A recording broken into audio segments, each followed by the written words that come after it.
Hello there, and welcome back to our Orlando time-lapse series.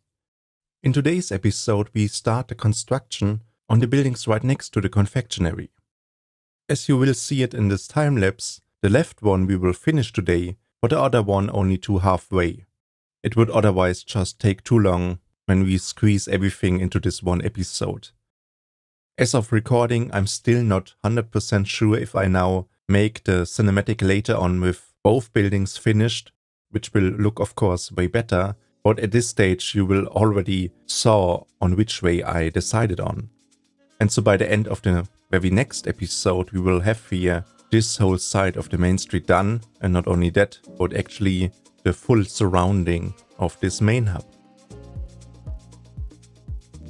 And this kinda simple fact of just making it to that point, nobody can take that away from us. Imagine later on when we are working on a different area, we might be a little bit burnt out or exhausted. And then we just simply come back to this area to appreciate what we have here. It's like a checkpoint we can be proud of.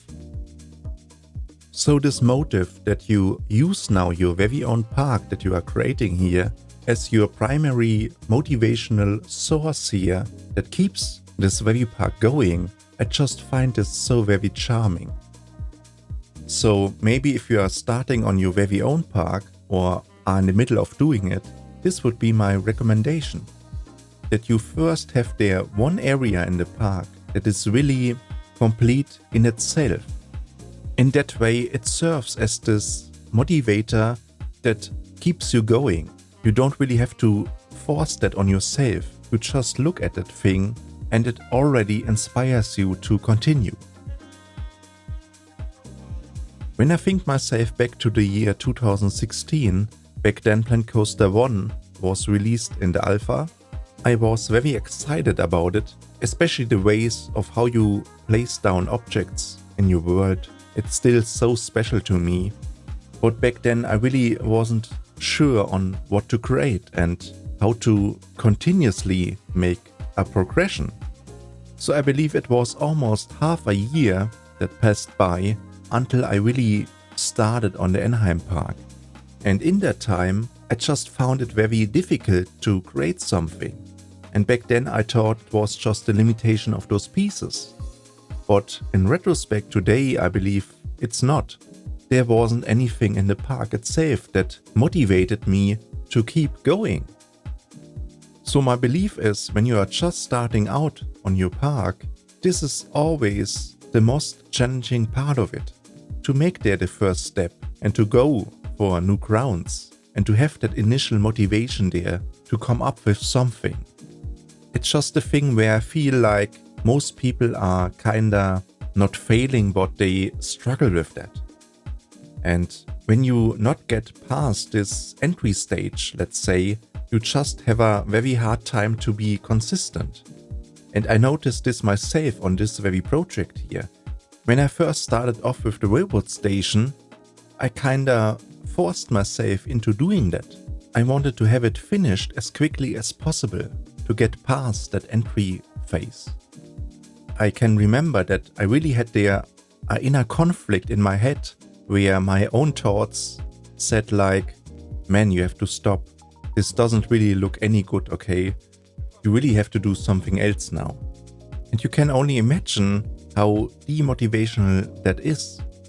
And I really don't know where this comes from, but I just suspect it has to do something with the state of the progression within a park. If you start on something new, naturally, it's not that pleasant to look on.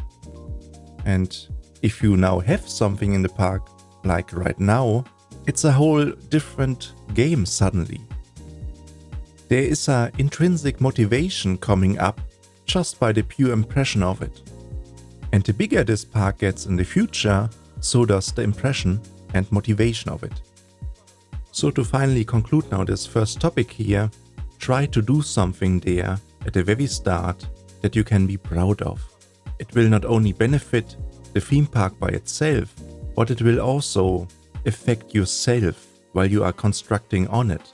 When you're feeling motivated and positive about it, then you have a whole different experience how to do things in this game. But maybe at this stage, let's talk a little bit more about what we are creating today. I mean, so far you already see the footage here of the construction of this building here, right next to the confectionery. We have here a very, I would say, simplistic logic of this building. When you take a look on the facade, you will see that everything is symmetrical. We have our main entrance here, and on the right and left, a hexagonal tower. And I would say that this tower element defines this building. That's kinda the unique thing about it. All those other elements, like those trims and those side panels, they kinda conform now to this tower. And also those windows, they follow now this form. So one thing that is very apparent on this building is the color selection. On this building you have 3 primary colors, and all of them feature very warm and earth tones. So when you compare it now to the confectionery on the left, although you have also there some similar colors, you have a lot more bluish tones there. And I feel like because now this building features those colors that stick very homogeneous together, it puts this building into the background, not physically, but visually. Another thing that is also apparent is the architecture itself. Since we have now those hexagonal towers, it almost imitates like being some form of a castle. When we take a look on common architecture styles from that period, we will see especially the Edwardian style making this trend a lot more popular to integrate now castle-like structures to the exterior of your own everyday house. I can remember that in the last trip I made to England and Scotland, I noticed there a lot of streets and towns that featured like an array of those houses, and where almost every building looks the same. We have a main entrance, and on the left of it, one of those towers. And so a couple of times I went there for bed and breakfast, and they always served now this breakfast in this hexagonal room. Maybe by accident or not, but I just believe it's the biggest room in this house, and pretty much everything else in this house aligns now to this one room. And it also reappears on multiple stories, just like here. So something has to be here very special about this tower. There has to be some advantage, otherwise it wouldn't really exist here, I feel like. Maybe it's there to add much more space into the room itself. it's like another little expansion that you add onto the facade itself to make the room a little bit bigger. But on the other side, and I believe that's the main reason here, you get a lot more daylight into the room itself. You are not bound to this one surface that you can use as a window. You now have 3 ones. And the last thing is the aesthetic of it. Because you have those very harsh corners on it, they remind us to those old castles back then. That's maybe a little bit of the reason why it invokes, at least in me, some sense of secureness or protection. So alone this geometry change here has like a massive impact in how we perceive now a building. And that's just simply beautiful. And that's what I like about architecture. When you make there like super simple changes to the geometry itself, it already impacts everything later on. It not only impacts the building logic behind it, but also what we will feel about it.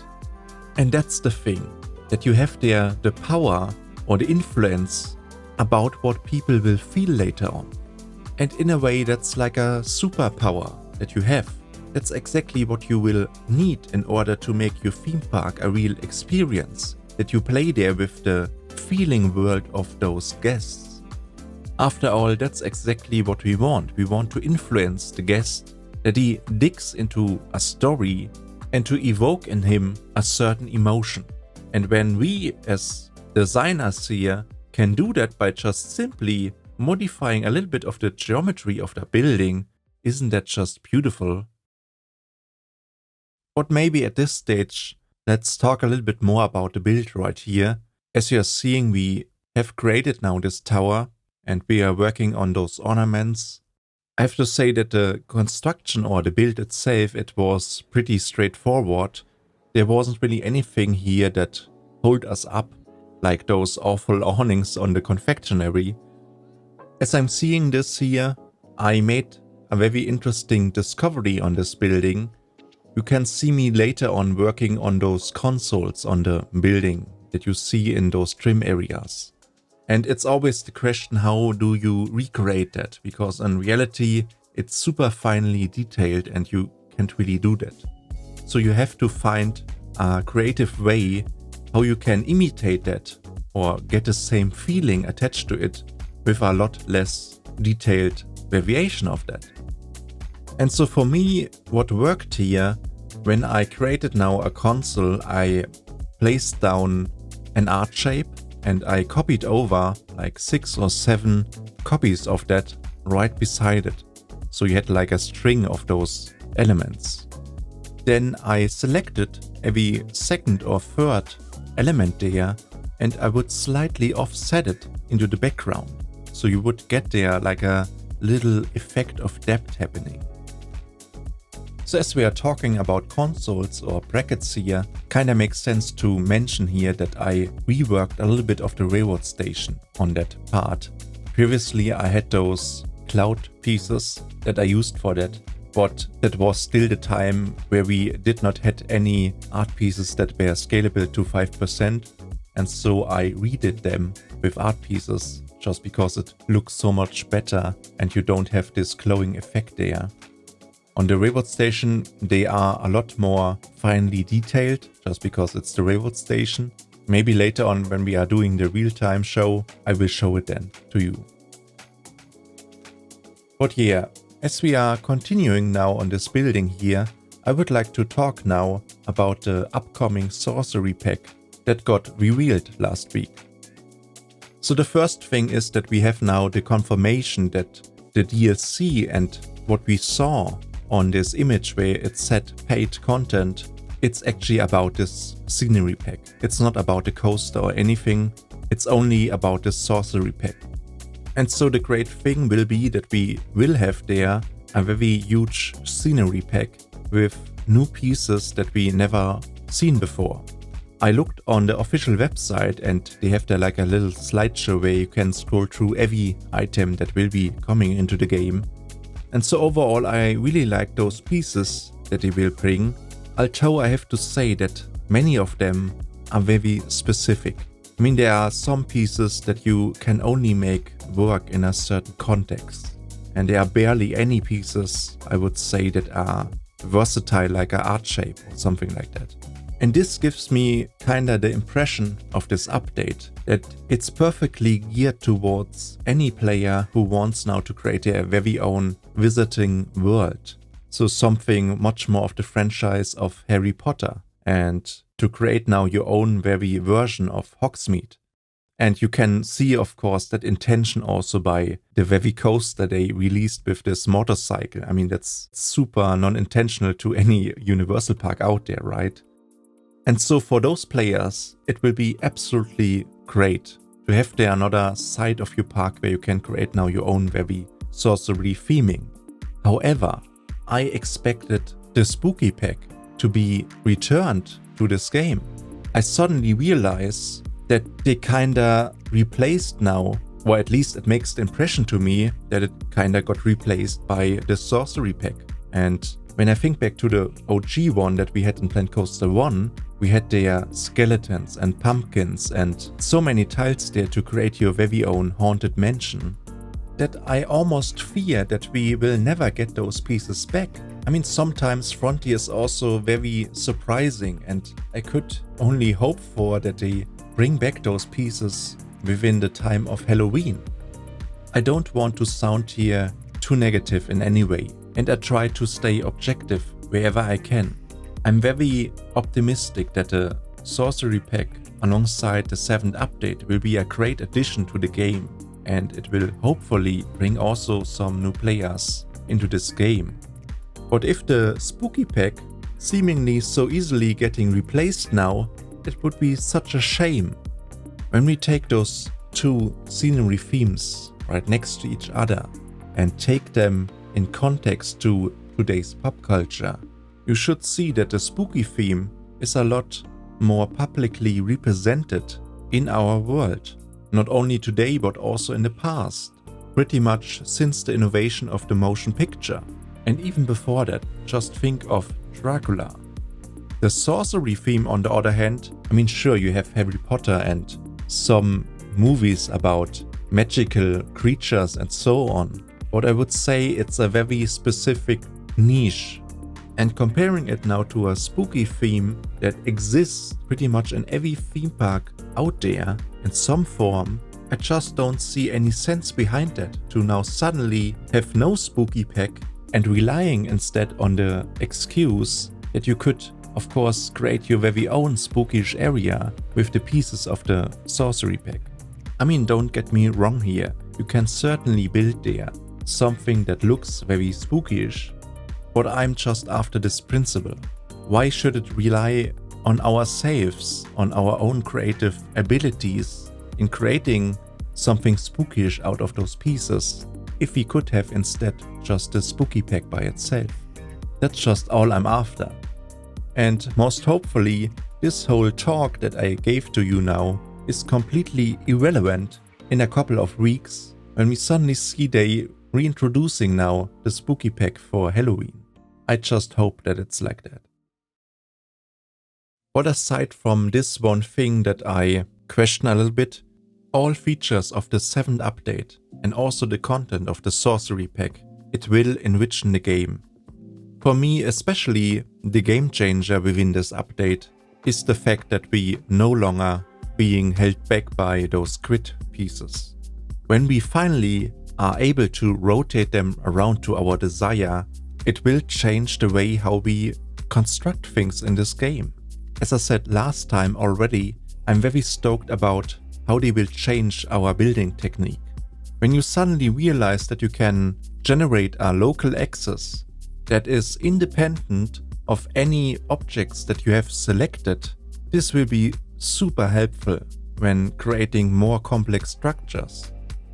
And apart from that, I almost forgot to tell you, all roof tiles that we have in this game currently, we can suddenly make them work.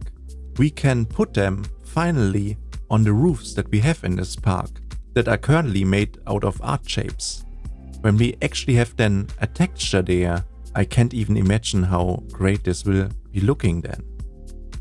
So overall, I think the 7th update will be a great one, and the Sorcery pack, I will buy it of course.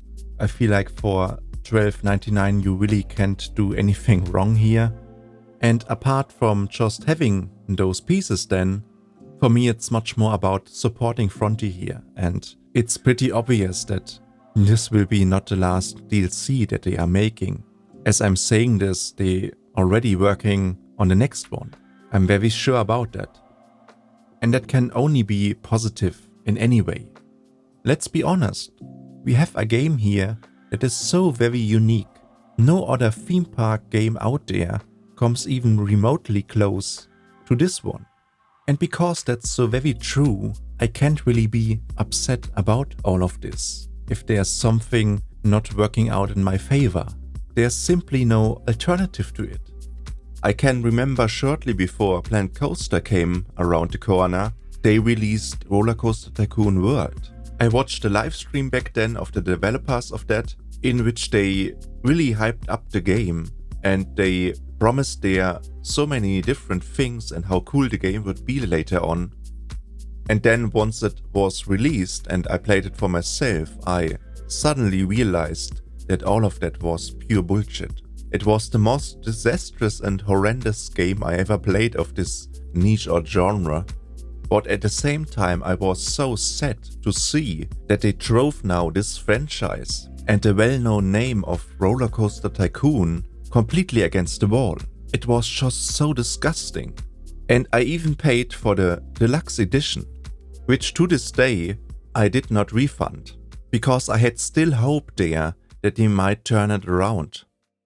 And so roughly at the same time where they completely butchered now this noteworthy franchise, Planet Coaster came around the corner. And once that dropped and people realized, wow, we really have now a serious game in this niche. We can build our beloved coasters and flat rides and the theme park of our dreams. Back then it almost acted like a savior. It wanted to save us from the very awful crap that Atari brought up with their franchise. And it finally showed how innovative and unique you can make a theme park game in our modern times. I don't want to sound here too repetitive, but sometimes I really feel the urge in retelling this story because it's almost 9 years from today. There are certainly a lot of people that did not witness what was happening back then. So in retrospect, I believe that Planet Coaster got not only so popular back then just because of the game itself, but I also believe because Roller Coaster Tycoon World was such a disastrous moment of this niche. So at least for me, up until this day, Planet Coaster is in some way Roller Coaster Tycoon. It's officially not named after it, but for me in my heart, it's like it. And so to finally conclude now this topic, whenever you hear me on those episodes nitpicking on the game, it's not because I want to be negative here or put the game into a certain light. It's just the view of a player that plays this game and this franchise since day one. I absolutely adore Frontier, and therefore whenever I criticize something, I do it because I know that they think in a very similar way. They've proven it so many times. They certainly have the ambition to make the game much greater than it is currently. We saw that with all those updates, and very hopefully they continue in doing it. Let's come back to our build here. We almost finished now this building, and I absolutely love the aesthetic of it. There's something about the symmetric look and feel of this building. Kinda pleases my inner monk in some way, with all those little tiny ornaments and that they reappear on the perfect other side of it. When you take a stroll through the ages of how the humankind created buildings, you suddenly realize that most of those buildings were symmetrical.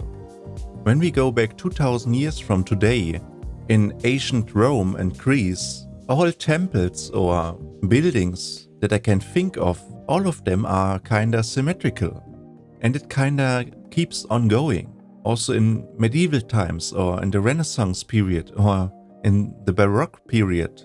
Every palace or church that you see, it will be to 99% symmetrical. So there has to be a deeper guideline or reasoning behind all of that. A possible reason could be to make the building much more efficiently when creating it. I mean, everything that you see on a building such like this here, before you construct it, you have to plan on all those elements and you have to make them in some way. You have to craft them. And if you are crafting them, it takes, of course, much of the complication if you say you need this piece in a mirrored variation of it, or you just use the same piece on the other side. When the building would be, of course, not symmetrical, pretty much everything you see there is very unique, and so this increases, of course, the complexity of a building. So it's kinda the modularity. When you have elements that are the same and they constantly reappear on a building, you have a much easier time when creating it. Another thing that I just realized is that whatever we see in life, everything there is, when you break it down into molecules and atoms, under the microscope, those cells are very symmetrical. When you of course take now a tree, it has the appearance to you that it's not symmetrical. But let's imagine that you have a vision system in you that always zooms to the smallest possible thing that you can see. Then you will also see that you have there atoms that are symmetrical to each other. And so if you see the world from this very physically perspective, everything that we are seeing can never be non-symmetrical. Or to say it in other words, the natural evolution of how nature designs animals and foliage, it favors a symmetrical approach or arrangement of that. So every person or animal you see, they are most certainly in some form symmetrical. It's almost like if there would be a hidden script or logic behind all of that. So my belief is nature does it on purpose. It favors symmetrical things. And there has to be something under the surface of all of that that made nature do it.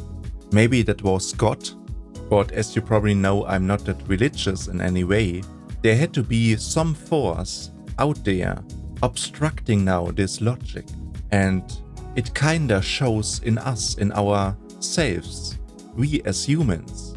Whenever we are doing now a building or something like that, maybe by accident, consciously or unconsciously, we do it symmetrical.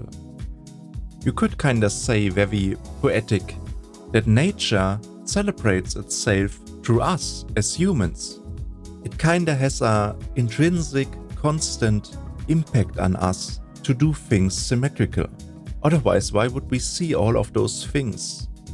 Why is the vacuum cleaner in your house symmetrical? Why is the cooking pan that you have a perfect cylinder? And why is the freaking lawnmower of my neighbor, who disturbs me during my recording sessions, always symmetrical? Why are there so many incidental things that are symmetrical? I believe it's because of the inconvenience of having something non-symmetrical. It works because it works. Otherwise, it would be too much of an effort. I mean, you could even make the argument now that it's almost impossible to make something non-symmetrical. All elements that you place down now on this building here, you could use them only once. And so they would absolutely not making sense then. Even if you place a wall down, this wall cannot exist on the opposing side of it. Otherwise it would be already symmetrical. So I find it pretty darn hard making something purely non-symmetrical. I think that's almost impossible to do something like that. Maybe you know Friedensreich Hundertwasser.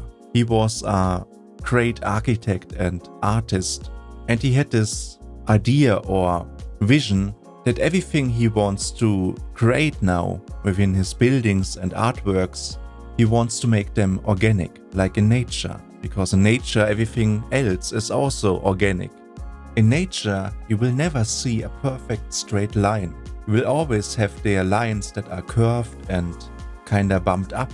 And so he adopted this idea into all of his buildings. And they feature, of course, a very wavy and randomness design that is very appealing, at least to me. So the flooring, the walls, every trims that you have there, every window that you set, everything you set it organic. When we come now to the question if it's actually symmetric or not, you can't really answer that in some way. When you see it from a purely physically way, it's not possible. But from a visually way, I think it's possible by rearranging them in a very randomness way. That can of course have their inspiration in nature itself. And so it's a very ambivalent topic that is not easily explained or described. But at the same time, it's so very interesting, because there is no easy answer to all of that. There are certain mysteries in this universe that still remain uncovered and hidden away from us. We can't really get a sense of acknowledgement about them. There's no way to properly understand it. And that's of course another big topic, how our own consciousness influences our own thinking world. I mean, we can only think on things that we can imagine. So we are bound to the capabilities of our own brain. Outside of that, we don't really have any clue. So we can't think ourselves into the consciousness of other creatures around us. We don't know what goes around in their head. And to come back now to this topic, we also don't know if they sense something like symmetry. I mean, so far symmetry is only a thing that we as humans discovered in some way. We can identify it and express it. No other creature on this planet can do that, at least so far as we know. And there's the problem. We just don't know. We can't know because we can't imagine how a consciousness of other creatures on this planet is like. And now you can, of course, ask the question, is it a thing that only we can perceive as human beings? Is it a thing made up by human beings? Almost like an optical illusion in some way. So while I was thinking about those things the last couple of days, something strange happened. At some time I was in my bathroom, and in this bathroom we have two mirrors there. And it can happen if you look on them in a very specific angle that you will see yourself there 2 times mirrored. And when that happened, myself looked very strange, really off in some way. And I thought to myself, wait, I mean, my face is pretty symmetrical, but in a way, when it's mirrored, it's not really anymore. And so I really thought long and hard on this, but I believe it has something to do with our own perspective that we have. Maybe we can only perceive symmetry because we have this arrangement of our visionary system. I know that on this world there are also creatures that have more than only 2 eyes. And so I can't even imagine how they must feel and see the world. Maybe there is something like a 4th dimension, but we just can't imagine that because we don't see it. So I feel like there's still a lot of hidden stuff that we just don't know about in this world. But one thing is for certain, and that is that symmetry exists at least in our own thought world. So having this pretty long monologue here on this hopefully interesting topic, we should come back now to our build. So for several minutes you can see me now constructing the building right next to the other building. It's called the Chapeau building, which already implies that it has something to do with hats. So I believe it's a shop for all hat wearables. Now we suddenly see that this building features a colonnade again, and at the same time it's also used as a balcony for that. And especially the balcony is, I feel like, the unique thing about this building. So you see that I'm working on those very thin columns that surround this balcony, and in a second I also create the cross section above them, where you have like a stamped out variation of a cross, where you can see through. So I believe that the element of seeing through the facade here is a core concept of this design. When you are loosening up those elements here by introducing spaces that are transparent and where you can see through, the building will appear much less massive. When you take a look on those ornaments, since you can see them now from all sides, light and shadows are happening on them, and this increases massively the depthness of it. If you would only have like a planar surface here that surrounds this balcony, you wouldn't just get the same effect. And that's the thing I like so much about this building. You play with the transparency.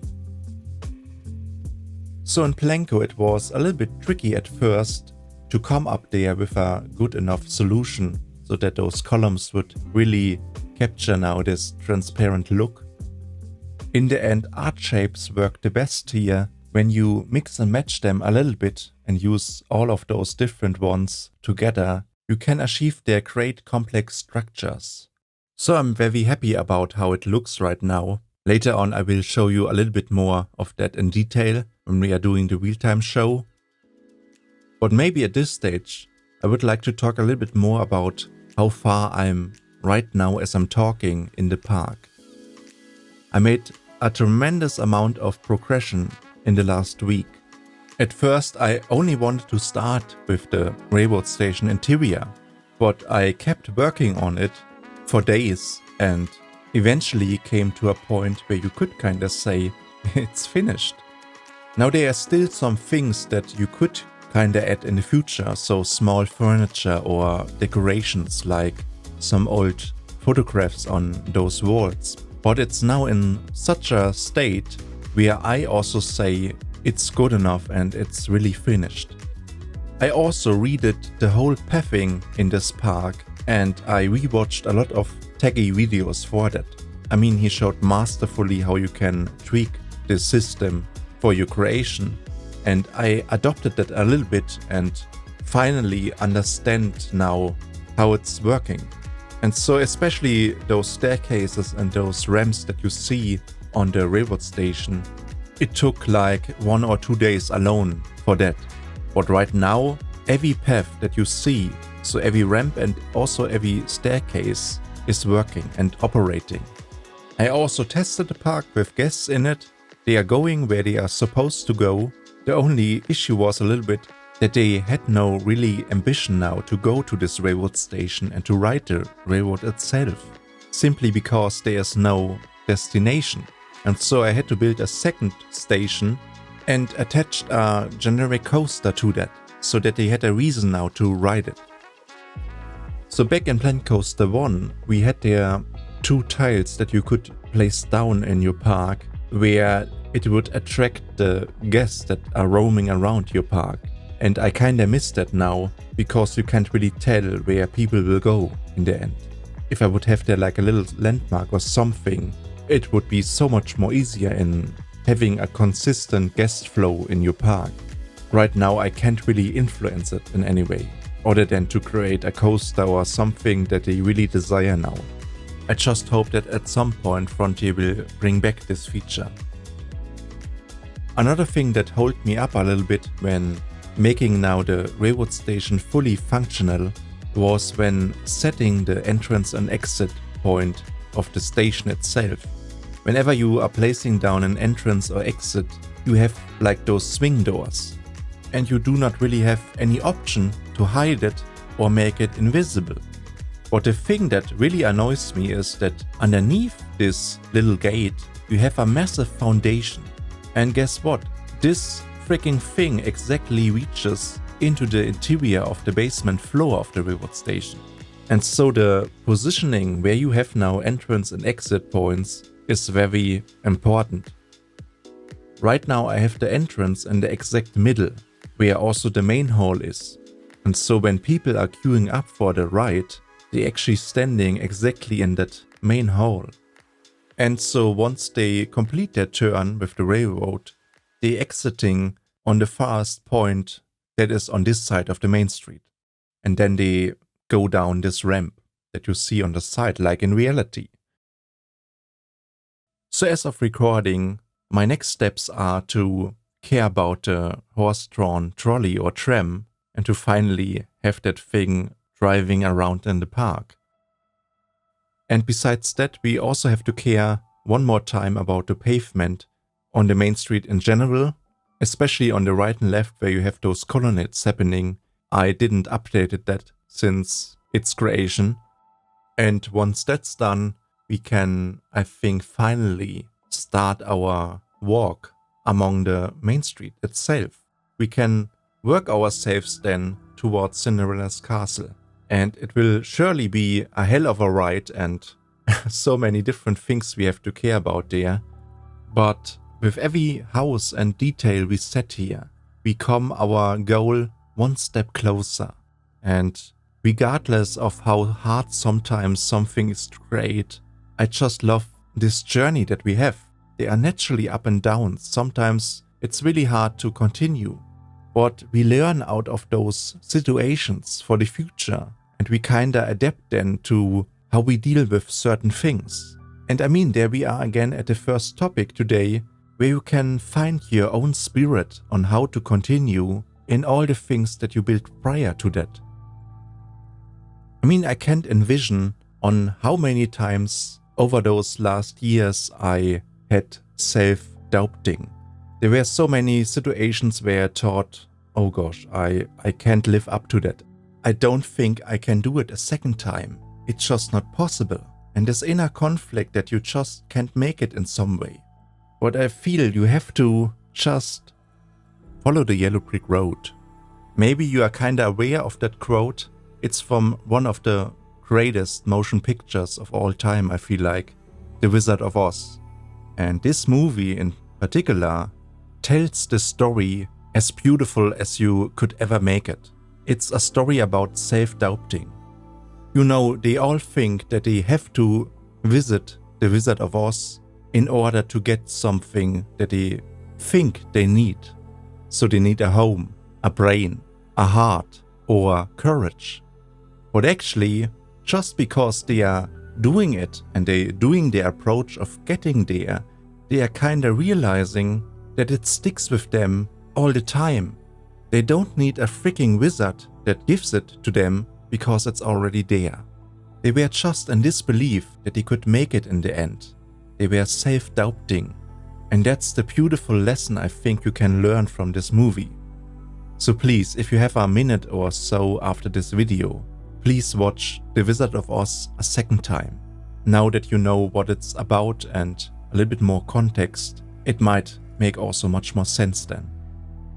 I know that there are some, let's say, difficulties about the production of the movie itself. I mean, the movie is almost 85 years old, and certainly the motives and behavior of the production team against maybe the casting of it, it's certainly debatable and not very nice. But I mean, with everything that is very historical and already so long ago, I think it doesn't really make sense to moralize all of this and to say only because of that I don't watch it or I dislike it in any way. I think you have to watch it completely excluded out of that bubble. You can't make a comparison between that and today's production. It's a complete different time back then, a complete different world. It would be ridiculous in some way if that would affecting your own opinion about something, I feel like. There we kinda enter a new territory we could talk about, and that is of course political correctness. And if it's wise, if you should let that affect something that you see from that time back then. I don't think so. Doesn't make sense. I would always see it under the premise that you see something for yourself without anything else there obstructing your own thinking world. And I know that can sometimes be hard, but only then I feel like you can stand to yourself, what you think. And that's what's important, not what everybody else thinks maybe about something.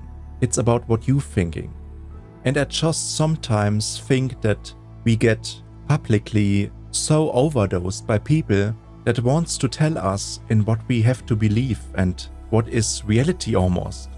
I'm absolutely not a fan of that. Everybody that is out there should create their own opinion, and they should not copy over just the opinion of something else and act as like a extended arm of that. Everybody should think for their own, and they should create their own very opinion. So having said all of that, hopefully you're watching The Wizard of Oz, and I would just like to talk a little bit more about what we have created until here. So we worked ourselves now slowly to the top of the building. We have on this building in particular a giant trim area, and you can see here the method I talked earlier about, where I set a couple of art shapes right next to each other. Then I'm creating basically the curvature of this one console, and later on I go in and make an offset of every second or third one. So simply by this method you achieve a great, clean and effective way how you can create a customized console. And you even have the ability to recolor certain parts of it. So whenever I have now to create another console, I rely on this method here. Something that I just realized is that the build duration or time it took now to create those two buildings, it doesn't really feel that long to me. I mean, when we calculate roughly how much time we needed now, for the left building 25 minutes and for this one 35 minutes. I mean, all other buildings on the main street, there are some that are a little bit bigger, but there are also some that are much smaller than this one. And so I feel like you can expect to see then at least one building finished and another one started. And so in theory you could already pre-calculate there how much time we actually need for the whole main street. I just guess it will be another 50 to 60 episodes, and maybe in the episode 100 we start with Cinderella's castle. So only 69 episodes left to go, if you will. No, but to be serious again, it will just take a lot of time and patience here, and it's just not built overnight, and that's just the thing. We have to take the same care with everything that we have built so far. Only in that manner it will also look to the same quality level. If we are going to rush it, it will just look off, and then we need even more time to balance that out in some way, and therefore let's do it properly. It will take time, but we can already be sure here that the result later on will look absolutely amazing. So yeah, I welcome you back to our park here. As I said also in the previous episode, we make this now a thing where at the very end of each episode I will shortly go over the park and just improvise. So as I'm rotating around in the park, you can see that we now have the two buildings we built on this episode set. I decided I show now just the finished result of the right building. It looks so much more better. And as I'm getting a little bit closer now to them, you can see all of those little details shine there. One thing that you can see here is that I placed there a little detail at the ground floor in front of the facade, just a little round table with a chess set on it. And that's something I pick up at certain times when I look on those reference images. We can make a thing out of that whenever we see something very interesting, we just create here like a little visual story that we portray here in the park. Or maybe you have a bird's nest, or somebody thrown a boot onto the roof of a certain building. So we can create there like little stories later on that will for sure add to the immersion of the park.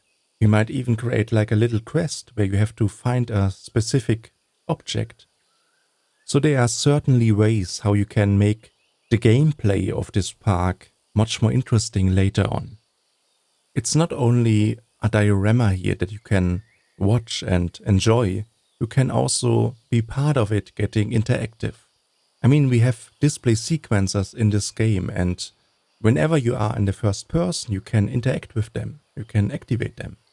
So I saw that already from some other creators where they use this very creatively to animate midway games, so something like a flipper table. I can think of, especially since we have the main street here, to be using that for sound effects. Whenever you are maybe in front of the fire station, I could imagine you can press there a button and suddenly you hear a fire engine roaring or something like that. And so since this park is of course a huge place, we have nearly endless possibilities here to do that. So in the game I'm just changing a little bit the timing that we have, and especially 15 o'clock I'm still a fan of that. You can very well see here a nice illumination of those buildings and the reflection on those windows. So I absolutely love how they look right now in the game. And as we continue to stroll around the park, I will just set the timing here to 11 o'clock. That is always my preferred timing here in the park whenever I create something.